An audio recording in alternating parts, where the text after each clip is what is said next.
Puji Tuhan, haleluya. Salam sejahtera bagi kita semua keluarga GPD El Shaddai yang diberkati oleh Tuhan. Saat ini kita akan kembali diperlengkapi oleh renungan kebenaran firman Tuhan dengan judul renungan puji-pujian syukur. Kita buka sama-sama Alkitab kita yang terdapat di dalam 1 Tawarik pasalnya yang ke-16 ayatnya yang ke-7. 1 Tawarik 16 ayatnya yang ke-7. Saya akan bacakan kebenaran firman Tuhan bagi kita semua. Kemudian pada hari itu juga, maka Daud untuk pertama kali menyuruh Asaf dan saudara-saudara sepuaknya menyanyikan syukur bagi Tuhan. Puji nama Tuhan. Bapak Ibu Saudara yang terkasih di dalam Tuhan. Di dalam 1 Tawarik pasalnya yang ke-16 ini menceritakan suatu peristiwa penting dalam sejarah Israel. Ketika tabut Tuhan dibawa ke Yerusalem. Mengapa sangat penting? Karena tabut Tuhan itulah juga sangat penting bagi umat Israel. Tabut Tuhan melambangkan kehadiran Tuhan dan berkat-Nya atas umat-umatnya. Itu sebabnya Daud mengajak umat Israel menyanyikan puji-pujian syukur yang begitu indah bagi Tuhan. Dan saat ini kita akan sama-sama melihat apa saja isi dari puji-pujian syukur mereka yang mereka naikkan kepada Tuhan. Yang pertama, tentunya mereka menaikkan ucapan syukur mereka kepada Tuhan. Dalam ayat yang ke-8 sampai dengan ayatnya yang ke-9. Demikian firman Tuhan, bersyukurlah kepada Tuhan, panggillah namanya, perkenalkanlah perbuatannya di antara bangsa-bangsa, bernyanyilah baginya, bermazmurlah baginya, percakapkanlah segala perbuatannya yang ajaib. Bapak Ibu Saudara yang diberkati oleh Tuhan, dalam puji-pujian mereka yang mereka naikkan kepada Tuhan pertama kali, yang mereka ucapkan ialah bersyukurlah kepada Tuhan. Bersyukur adalah suatu ungkapan rasa terima kasih kepada Tuhan atas apa yang Tuhan anugerahkan. Ketika seseorang menaikkan syukur, seseorang mengungkapkan rasa terima kasih kepada Tuhan untuk setiap apa yang Tuhan kerjakan. Anugerahnya begitu luar biasa dalam kehidupan seseorang tersebut. Dan inilah yang mereka lakukan. Mereka menaikkan syukur bagi Tuhan. Dan ini juga yang seharusnya kita lakukan di dalam kita menaikkan puji-pujian syukur bagi Tuhan. Kita menaikkan pujian bagi Tuhan bukan hanya sekedar kita pahami pujian tersebut, bukan hanya sekedar kita menghafal pujian tersebut, namun biarlah ketika kita menaikkan pujian bagi Tuhan, itu didasari dengan hati yang bersyukur kepada Tuhan. Lalu isi yang kedua dari puji-pujian syukur yaitu mereka berfokus kepada Tuhan. Dalam ayat yang ke-10 sampai dengan ayat yang ke-11, bermegahlah di dalam namanya yang kudus, biarlah bersuka hati orang-orang yang mencari Tuhan. Carilah Tuhan dan kekuatannya, carilah wajahnya selalu. Puji-pujian yang mereka naikkan kepada Tuhan bukan hanya berhenti di mereka menaikkan syukur saja kepada Tuhan. Namun ketika mereka menaikkan pujian bagi Tuhan, fokus mereka tertuju kepada Tuhan. Kalau kita perhatikan ayat-ayat ini, pujian ini dilanjutkan dengan kerinduan mereka untuk selalu mencari Tuhan dan bermegah di dalamnya. Kita melihat bahwa pusat dari setiap puji-pujian mereka ialah Tuhan.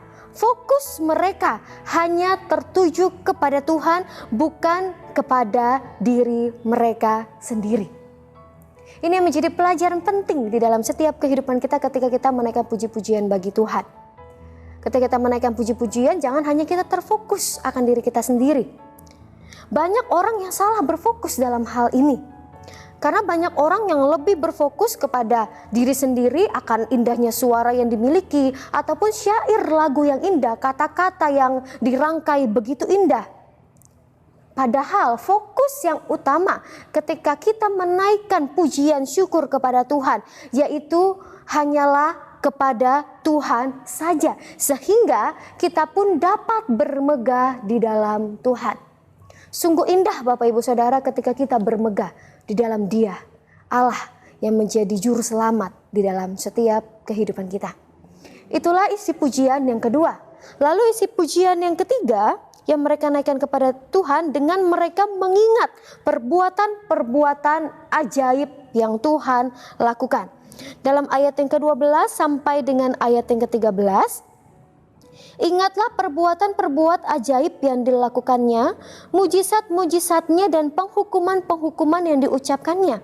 Hai anak cucu Israel, hambanya, hai anak-anak Yakub, orang-orang pilihannya. Apa saja sih perbuatan ajaib Tuhan yang Tuhan nyatakan di dalam umat-umatnya Israel? Yang pertama kita melihat dalam ayatnya yang ke-17, dikatakan firman Tuhan, diadakannya bagi Yakub menjadi ketetapan, bagi Israel menjadi perjanjian kekal. Bagaimana Tuhan mengikatkan dirinya dengan perjanjian kekal kepada Israel. Kita tahu bersama Bapak Ibu, salah satu janji Tuhan kepada Israel ialah memberikan tanah Kanaan sebagai milik pusaka Israel. Dan itu salah satu perbuatan ajaib Tuhan bagi umatnya Israel. Lalu perbuatan ajaib Tuhan selanjutnya bagi umatnya Israel dalam ayat yang ke-22. Jangan mengusik orang-orang yang kuurapi dan jangan berbuat jahat terhadap nabi-nabiku. Bagaimana Tuhan menjanjikan pemeliharaannya atas Israel. Ia tidak pernah membiarkan bangsa-bangsa lain mengusik miliknya.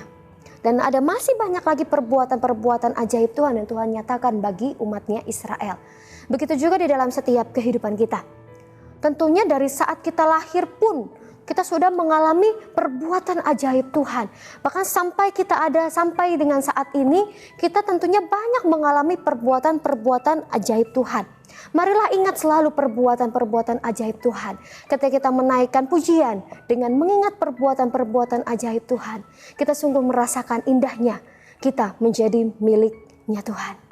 Puji Tuhan. Lalu selanjutnya isi puji-pujian mereka yang keempat, yaitu dengan mereka membesarkan dan menceritakan perbuatan Tuhan. Bapak Ibu bisa baca dalam ayatnya yang ke-24 sampai dengan ayatnya yang ke-36. Dan kalau kita perhatikan dari ayat-ayat ini, puji-pujian syukur yang mereka naikkan kepada Tuhan bukan hanya dengan seruan mengajak umat Israel saja. Kalau kita melihat dalam ayat yang ke-23, bagaimana mereka mengajak segenap bumi. Dan dalam ayat yang ke-28 mereka mengajak segenap bangsa untuk membesarkan nama Tuhan dan menceritakan perbuatan-perbuatan ajaib yang telah Tuhan lakukan bagi mereka. Sungguh luar biasa. Dalam puji-pujian mereka bukan hanya sekedar mengingat perbuatan Tuhan, tetapi mereka mau membesarkan dan menceritakan perbuatan Tuhan, apa yang Tuhan lakukan bagi mereka. Ini juga harus menjadi milik bagian di dalam setiap kehidupan kita ketika kita menaikkan pujian syukur bagi Tuhan. Ketika kita menaikkan pujian bagi Tuhan, biar nama Tuhan saja yang dipuji, nama Tuhan saja yang dibesarkan. Sehingga setiap puji-pujian kita menjadi kesaksian bagi banyak orang. Bahwa kita punya Allah yang besar, kita punya Allah yang ajaib. Kita punya Allah yang layak ditinggikan di segala suku bangsa. Puji-pujian Daud dan umat Israel menjadi pelajaran penting juga di dalam setiap kehidupan kita dalam kita menaikkan puji-pujian bagi Tuhan. Tetapi yang harus kita ketahui Bapak Ibu Saudara, puji-pujian syukur tidak hanya pada waktu keadaan kita baik. Tetapi puji-pujian syukur harus kita naikkan di setiap waktu kehidupan kita. Di dalam Mazmur 71 ayat yang ke-8, Mazmur 71 ayat yang ke-8, saya bacakan firman Tuhan. Mulutku penuh dengan puji-pujian kepadamu, dengan penghormatan kepadamu sepanjang hari. Daud menaikkan puji-pujian syukur bukan hanya pada waktu suka saja. Bukan hanya pada waktu dia aman. Tetapi pada waktu sukar, masa-masa yang sulit di dalam kehidupannya, Daud tetap menaikkan puji-pujian syukurnya kepada Tuhan. Dalam ayat ini mengatakan, dengan penghormatan kepadamu sepanjang hari. Artinya di sepanjang hari-harinya, di sepanjang kehidupannya, apapun yang dia alami, kondisi dan situasi apapun yang menimpa kehidupannya, dia tetap menaikkan puji-pujian syukurnya kepada Tuhan. Dan biarlah ini juga boleh kita lakukan di dalam setiap kehidupan kita. Situasi dan kondisi apapun tidak menghalangi kita untuk kita selalu menaikkan puji-pujian syukur bagi Tuhan. Dengan menaikkan setiap ucapan syukur kita kepada Tuhan, fokus kita yang tertuju kepada Tuhan. Dengan kita mengingatkan perbuatan-perbuatan ajaib Tuhan yang Tuhan lakukan dalam kehidupan kita. Dan dengan membesarkan namanya selalu, menceritakan perbuatan-perbuatan Tuhan, sehingga hidup kita menjadi kesaksian bagi banyak orang. Kita punya Allah yang besar, kita punya Allah yang ajaib. Puji nama Tuhan, firman Tuhan pada saat hari ini biarlah memberkati setiap kehidupan kita. Dan kita akan menutup renungan firman Tuhan pada saat hari ini dengan kita menaikkan doa kepada Tuhan. Haleluya, haleluya. Terima kasih Tuhan Yesus yang baik.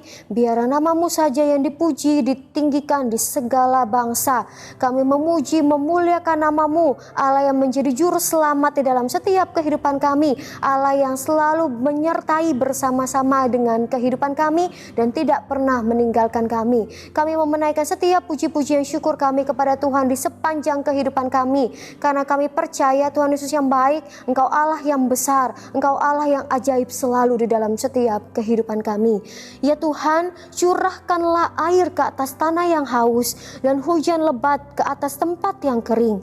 Ya Tuhan, curahkanlah roh-Mu dan berkat-Mu ke atas keluarga GPDI El Shaddai Magelang.